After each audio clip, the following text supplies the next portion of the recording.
All right, I am starting the stream. And look, it says my connection is excellent. And if you guys are tuning in, which there's no way you are because I just went live, you can't see me, but we're going to start here in just a minute when I see that we're actually live. So in about 2 or 3 minutes, we're going to start, and I'll tell you what we're talking about.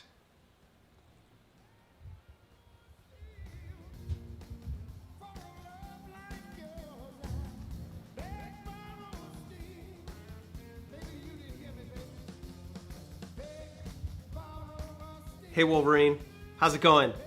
We're gonna go live here in just a second. Thanks for tuning in. Let me know if you can't hear me or if there's anything like that. Hi Corey.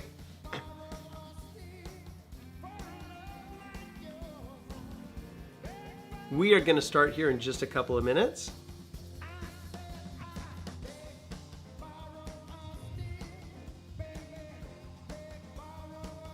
Great, thanks for letting me know. Wolverine, thank you for letting me know. I appreciate that. What's up, Gil?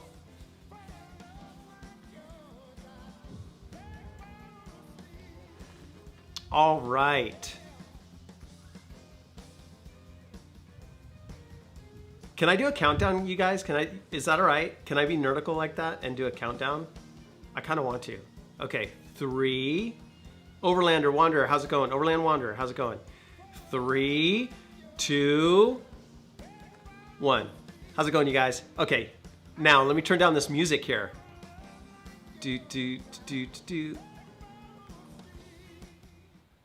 Hey, you guys, thanks for joining. I hope this, this is gonna sound funny, but I hope this doesn't reach many people because you guys, it's Friday afternoon and you should be hitting the trails. You should be all packed up and you should be driving somewhere into the mountains for some kind of epic getaway out there in the great outdoors. I hope that's what you're doing. But if you happen to not be doing that, I'm glad that you joined me. Thanks a lot. And I'm going to be glancing over here to the side. I can see your chat. Overland Productions, thanks for joining. Bopus Travels, hello. Steven.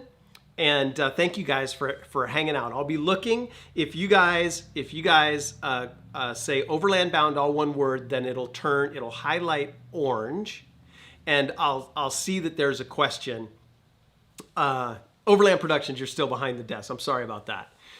So any updates on the GPS that will be included in the Overland Bound app? Wow. So okay, let's lead right in. Here's what's going on today. I have Steve. I'm going to introduce him in a second, and we're going to talk about the app, what we're doing now, and what we're doing coming up. Kind of a sneak peek. So, without further ado, I'm going to bring Steve on. Steve, people can see you now. I just turned on your video. Hey there. Hopefully you can hear me. Yep. So, guys, if you have any trouble hearing Steve as he's talking, just let me know. All right, you guys. And I'll adjust levels. And I know how to drive my rig, I really do.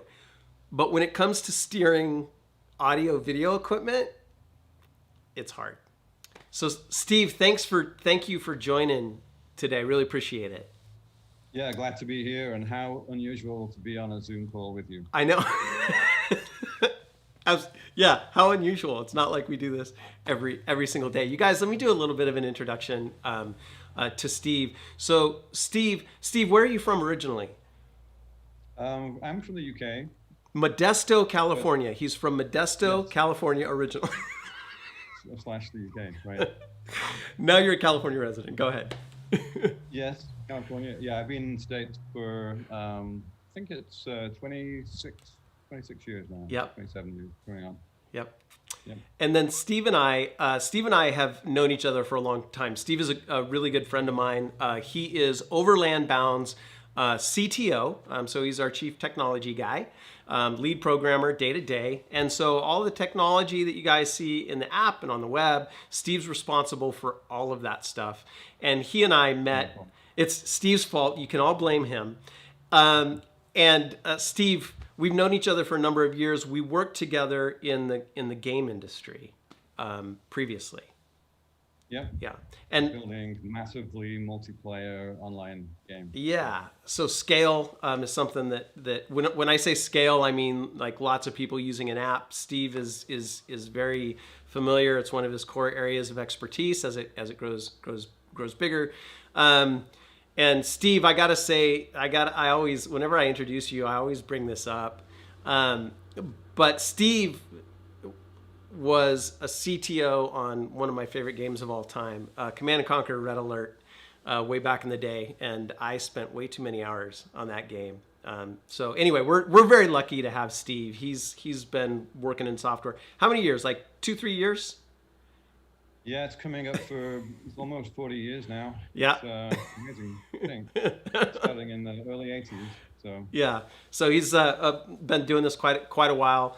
And today, if you guys have specific "how does this work" questions, Steve's glad to answer. I'll defer to his expertise when we start talking about things like GPS. But Tom, how's it going from North Carolina? Thank you for joining. Mike, Social Pants, I see you there. So I'll do a little bit of talking about the app in general, where it's at right now. As you know, the version is out there on the website or in the app stores, and then we have a long way to go, right? So we have many features, and this is a live cadence app we're releasing about every 2 weeks now, adding features as we go. The core underpinnings of the app is all about community and supporting your communication and connecting you with one another. So there is forums as one of the pillars. Then there is events, which is our rally point in the app as well. And then there's the map. And even on the map, community is part of the map. You've got the member tab you can find and communicate and contact one another. So that's sort of the foundation. And then Wolverine 4x4, you had a question. Any updates on the GPS that will be included with Overland Bound? I'm going to cue it up a little bit, and then I'll have Steve talk a little bit about what's involved with that. So the answer is yes, and that will happen over the arc of a year. So we've got the map now. We've got the different layers now on the map. We've got folks adding great resources and locations. You can do that now. You can review locations. We've got the members. And then we get into GPX recording, track recording, sharing with one another, and planning and navigating off grid. And Steve, I'll have you talk a little bit about what's involved when we start talking about more hardcore off-road navigation. Go ahead. Yeah, so as you said, sort of the big beats over the next year or so are those things. So recording trails, sharing trails, again, you know, community focused on that. And then, as Michael mentioned, the other big beat is navigation, and we have some pretty ambitious plans there for both on and off-road navigation. So really, we want to be the go-to place for mapping functionality for the overlanding community. And then Steve, you are also Overland Bound member, Overlander. And one of the things I'll say is that you know, we're using the app. We're rabid consumers of our own product, and the community is awesome. So those things that you guys want to see, that goes into the backlog. The community has shaped the app so far, and will continue to shape in terms of, you know, what you guys want to do. Steve, talk a little bit about, you know, you've been diving in to the different data sources that are out there. Yeah. Talk a little bit about the reality, sometimes the ugly reality about data that's out there that you've come across, and you know what that's about, and getting those tracks, existing tracks and trails, like from the National Park Service, into the app, and what's involved there. Yeah, we've done a fair amount of R&D on this actually, and you can see some of the results of that already. We have there's BLM layers now in the app, and that's sort of like scratching the surface. There's a lot of data out there we've found, and there's also a lot of inconsistency in terms of how that data is organized, how reliably you can get to the data. and just, sort of everybody that has data organizes it in a different way. So one of the big challenges we have is really sort of curating that data, picking from the best sources for things like off-road trails, for example. And that, again, I didn't mention that before, but introducing more of those kind of data layers is also a big, it's a big part of the effort coming up with the map stuff over the next year. And we want to do it right. So Steve and I were in a conversation with the National Park Service. We were on the phone for, a good hour talking to them about their standards. And one of the problems that they've faced is that, as mapping applications become more prolific, sometimes data gets imported and presented to the public that they don't actually want you on those trails. They're not either they're not safe or they're not actually designated trails. They've been imported incorrectly or they've had the wrong designation. So a big challenge for Steve and his engineering team, small team, is sifting through that data. Yeah, I think people think that if a trail is shown on a map, they should be able to go on it, and it just is not the case. And I'm sure a lot of the Overland Bound members know that, but the general public, it's not so much. Right. So, in terms of getting that data in, Steve, there's sort of some high level, hey, we know this; these are good sources. They do. Those are intended to be traveled by folks, 4-wheel drive, off-road vehicles. And then there's that whole list of parameters like vehicle width is a thing that I've seen recently. You got to be really careful with that, because if you're pulling from just a big database of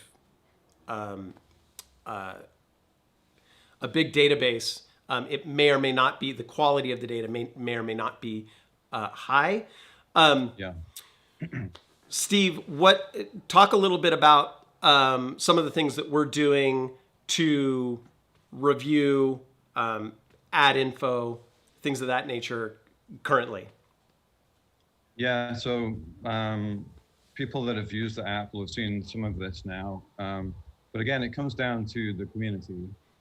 And, Overland Bound members are out and about all the time, and they can see things firsthand. Maybe a trail is washed out or it's closed. And so building in, functionality into the app so that our members can basically crowdsource, current information about locations is something that we think is very important. And I think that's one of the, it's one of the key advantages, I think, that Overland Bound has, because it is a platform, but it is a community. So we have both parts of that. So I think we can do a lot with that, with the community, to get really good data on, everything from trails to camping locations, all of the things that you might look for on a map. We've seen, right now we have the location review feature, and you can flag a location. That was super. And that's really just the starting point, some of those things. Yeah, that was super easy, wasn't it, Steve, to get that working correctly?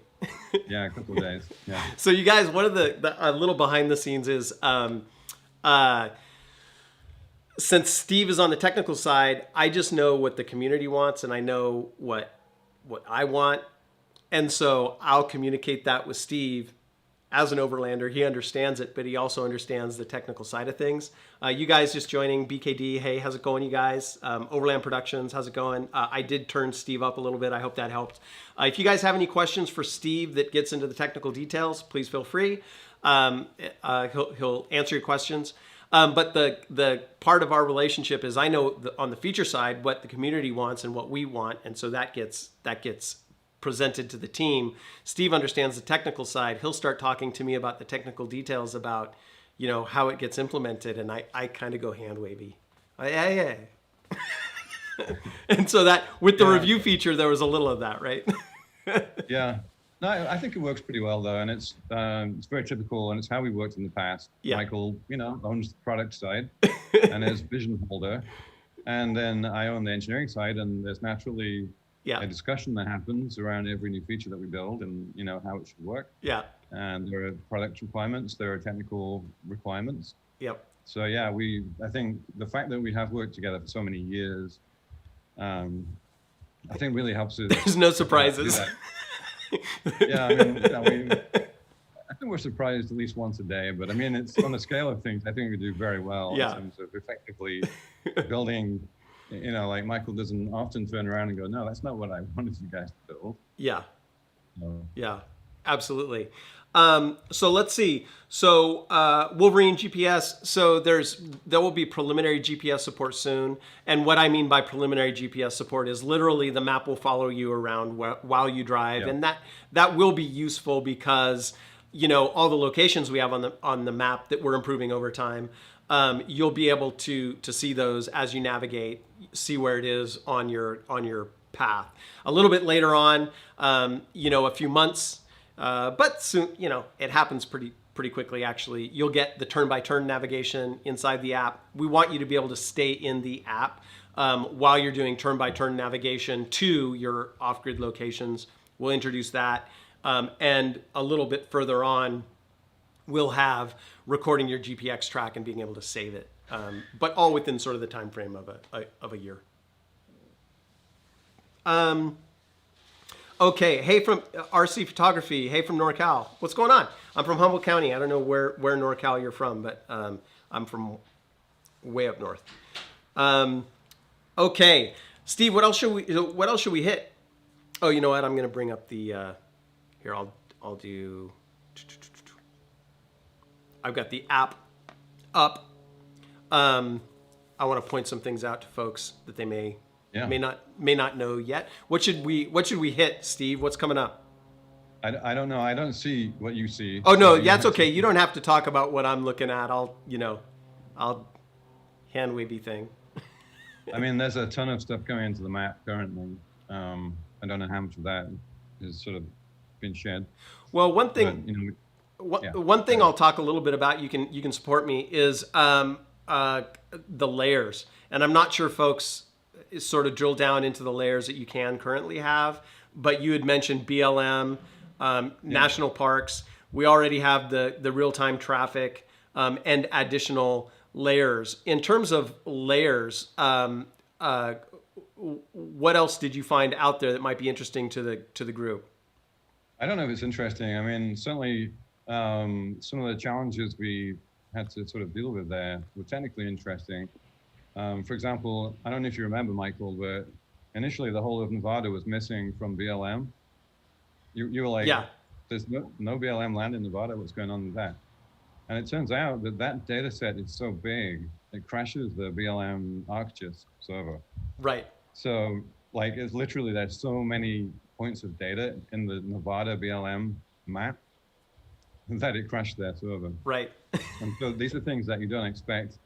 You think, oh, they have the data online. We should just be able to hit their public, API and pull the data down. It doesn't always work out that way. Right. Right. And we do pull that data every once in a while. If it gets updated, we pull that so we get the updated information. We get the updated layers. So it's not a pull once and forget it. It's sort of a dynamic environment, even inside the app.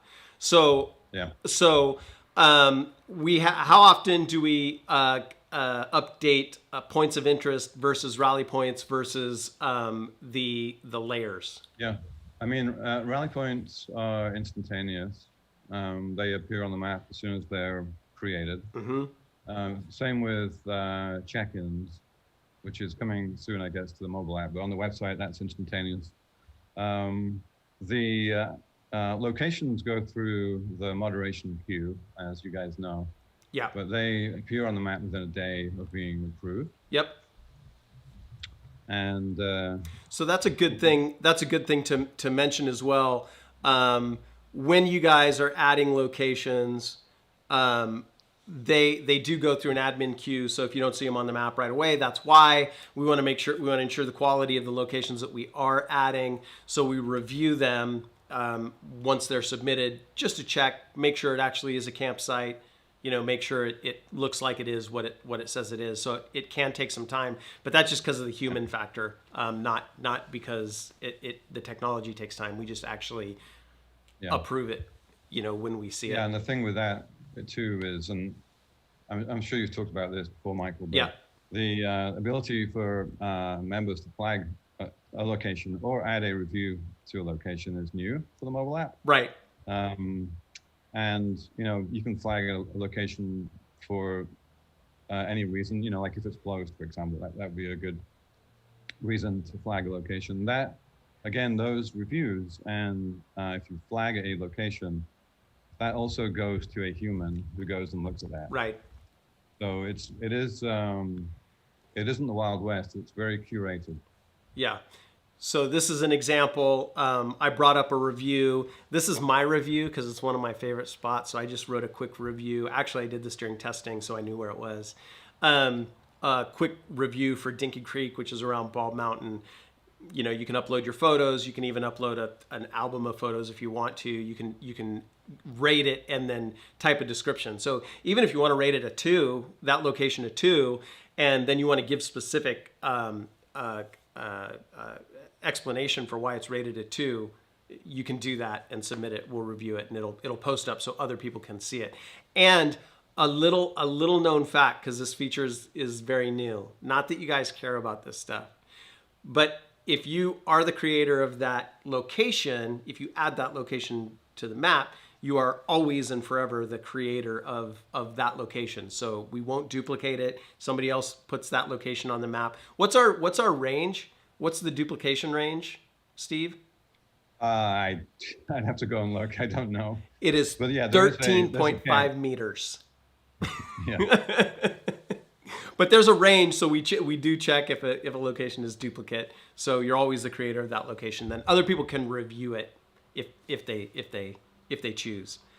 Yeah, and I think it's cool to mention that the core data for the map is the same across the web and across Android and iOS devices. So it's basically sharing the same data source, which is, so that's sort of the thing that we're building. Yep. And that is authoritative across the whole platform. Yeah. So it goes everywhere. It's Android, iOS, and on the web. So that's kind of cool.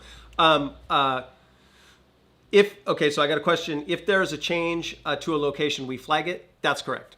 Comes across as a flag, goes into the admin queue. We'll review it. We can go right to the location. So whatever you type in there, we'll read that, and then we'll confirm, we'll verify. And we've had that happen. Somebody accidentally put a trailhead on top of their house, and they're like, how do I change this? So that's how you would. There's a little flag. Here, I'll show it to you. Yeah, that's why I have the app. So if you click on that location, you see there's a little flag thing. You would click on flag, and then you would say why you're flagging it, and you would send that to us. I also want to say we have this support now in the slide out menu. That's relatively new. That came out this last week.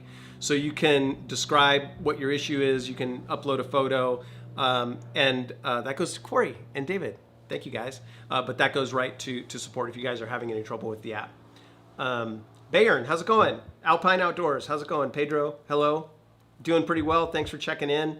Do we have any maps for Australia? So we actually do have some resources from Australia that I am just going through. So a good friend of mine, Lewis, that Steve also knows, over there in Brisbane, sent some terrific resources. And so we're reviewing those now. If they are public data, which is the important thing, right? If they're public data available for anybody to use, then we can include them in the app. But locations such as this, let's go to Australia actually. So I want you guys, you guys to notice how fast the map is, how responsive it is. It's really fast. Okay, so if we go to the members tab, you guys can see, hi, sweetie. Hi. Corey just got home. I don't know if Hey, she's Corey. going to say, I don't know if she's going to say hi or not, but Hi, Internet. she said hi. Okay, so here are our members. And then, of course, if we have traffic data like we do, then we are providing the traffic data anywhere in the world. You can see our members. Say hi to members over there. And then if we look at resources, there are fewer resources, but the functionality exists. So if members start adding some local resources to the map, then they will show up. There's no limitation there. But we're going to go through the public data sources to see what is available for us to use in Australia as well. So, of course, Overland Bound is a global organization, so we want to support everybody, around the world, and we'll be adding that as well. Spirit Lake, how's it going, Brandon? Thanks for hanging out with us. Let's see, any other questions? See, I think that is about it. Yeah, you guys check out the layers on the map. We'll be adding layers. One of the things that people have asked as members is, what region am I in? And so we do have a layer that shows Rocky Mountain, where the areas are in North America. We'll be adding that to the UK and to Australia as well. Yep. Can it be used for Germany? Yeah, it can be. It can be. Again, we don't have any public data sources like tracks and trails in Germany. You can certainly add locations anywhere in the world. So to the extent that people are adding locations in Germany, it will become more and more useful. We'll also be incentivizing that. I don't know how, but like a contest or something. I don't know. Corey is in charge there. We might be doing some cool contests for adding locations, etc. But it should grow quickly. We have 25,000 members, so if they're using the app, we'll get some good stuff in there. All right. What else did we not cover? I just wanted this to be a kind of a quick one today, Steve. Yeah. But here we are. We've talked for a half an hour and bored people to tears. Yeah, I or guess at least I have. one point is that we didn't forget about the web in terms of the map and stuff like that. Right. And in fact, I personally have spent hours improving the performance of the web maps, but it is going to get better again. We're going to adopt the same technology that we're using on mobile for the web at some point over the next year. Right. I don't know exactly where that sits. And we've actually, as you can imagine, a lot of the map functionality has been driven by the mobile app. Yeah. But we will bring that to the web, and the performance of the map is one of those big things that will be a big win there. Yeah. We ended up with tens of thousands of map markers on the map, which was not necessarily in front of mind when designing the web system, but it grew dramatically. Right. The mobile app is excellent. Like the performance there, as Michael mentioned, is really good. Yeah. And so, we definitely want to bring that to the web as well. Right. Yeah, and you, for those who've been with the community for a long time, you guys do know how quickly we grew. We got a bunch of resources on the map, and so it's a constant on the website, constantly improving that. And like you said, we'll be revamping that whole system relatively soon. Yeah. Let's see. So I've got a question from Overland Productions. Is the map live right now?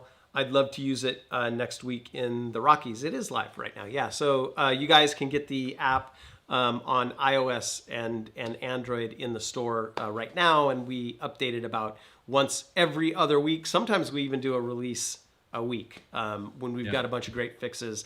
You guys, this is long term, and the goals are ambitious. That doesn't mean it's going to take forever for us to do it either.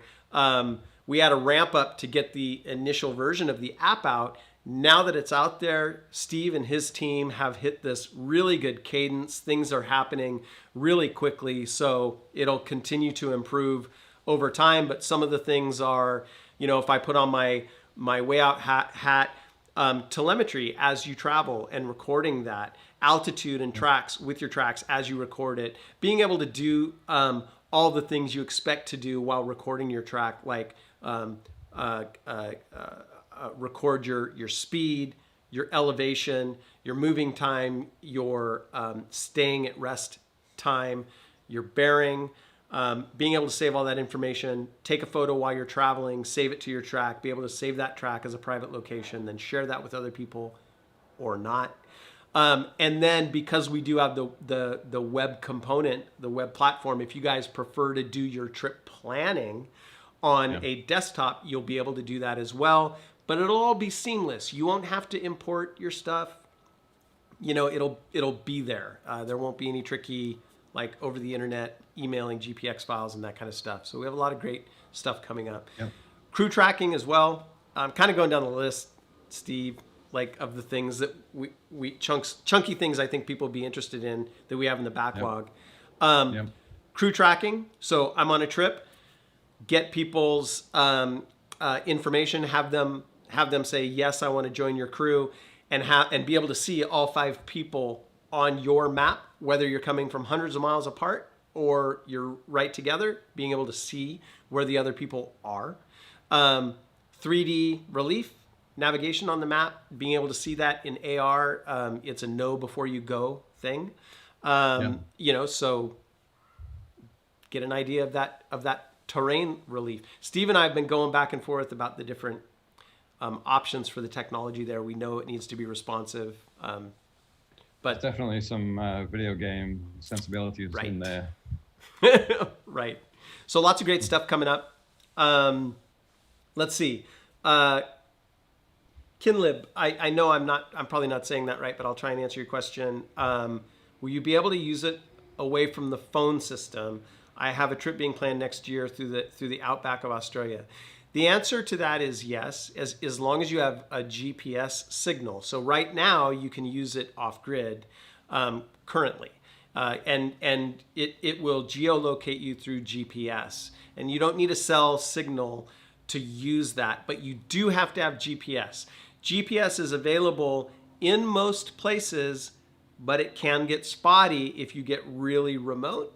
But as long as you have GPS signal, you don't need a cell phone or internet signal in order to use it.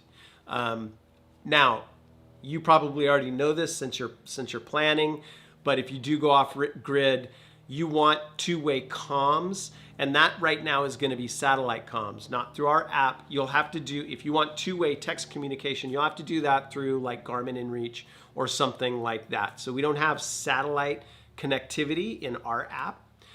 So you'll need to rely on another source, and you need to do that, right? Because if you're going to be super remote, you need to be able to have that communication.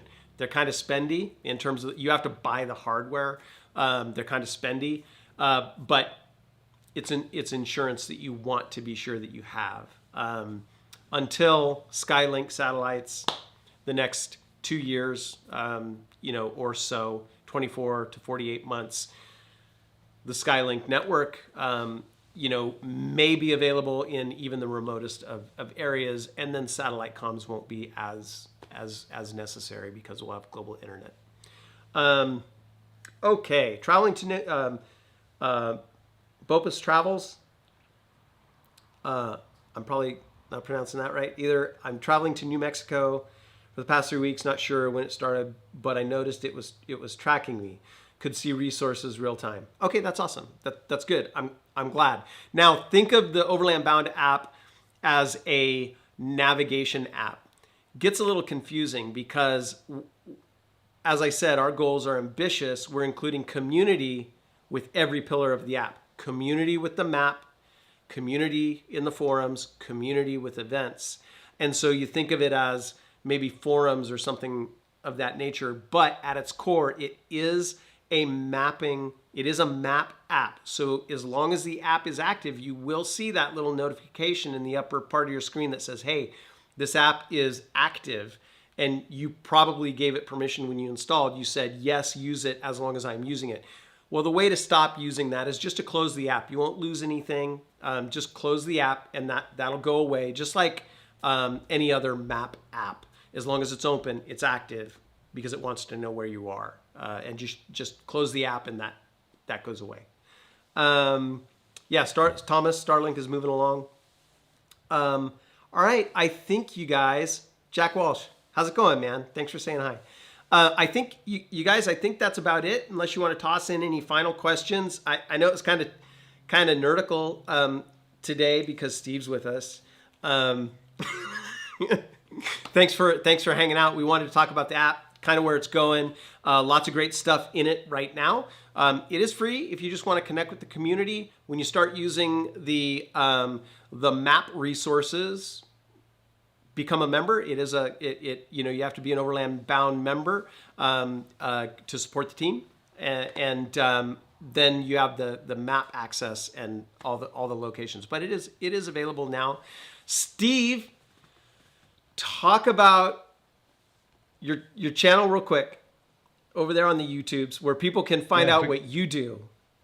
Quick plug, yeah, we have a little YouTube presence. We are 4-wheel travel, that is 4.wheel.travel. Yep. On YouTube and on Instagram too. So yep. Covering some of the adventures we've been on and some of the projects that we're doing. Cool. So go. Thanks for the plug. Yep, you bet. Go check them out. 4.wheel.travel, and you've got quite a few videos up there. And if you guys are interested in his awesome Power Wagon, we did a rig walk around a little while ago on the Power Wagon on our channel, and it's a cool machine. Let's see. Do we load up our maps, or is it only your maps? It's only our maps. We have the different layers. We're always adding to it. Our members are always adding to it, but it is our information that the community provides. All right, you guys. Fernand, 2511. How's it going, man? Thanks for saying hi. All right, you guys. Thank you for hanging out. Really appreciate it. We appreciate the community very much. Hey, if you guys want to give us ideas for features that you would like to see, you guys know we're doing mapping and navigation as a heavy lift. We're going to be rolling that out in the coming months. But if you guys have, hey, you got to have it, this is the killer feature, in the app, go to the slide out menu, hit the support thing, give us an idea. That'll go over to David, to Corey, to myself, to Steve. We'll get that idea and we'll put it in the backlog. Guaranteed, it doesn't matter what the feature is, whatever you send us, we're gonna put it in. I'm kidding. But give us your ideas. We want to hear it. The community shapes the app. So you guys have shaped it this far, and you guys are the hardcore users. Overland Bound members, you're the hardcore users. So you guys are super valuable in informing where this goes. We want to hear it, right, Steve? Yep. All right. Okay, you guys. I am going to say goodbye, and I will see you guys soon. This Sunday, I'm going to take you guys to Africa. You'll see what I mean. You'll see what I mean on Sunday. Bye.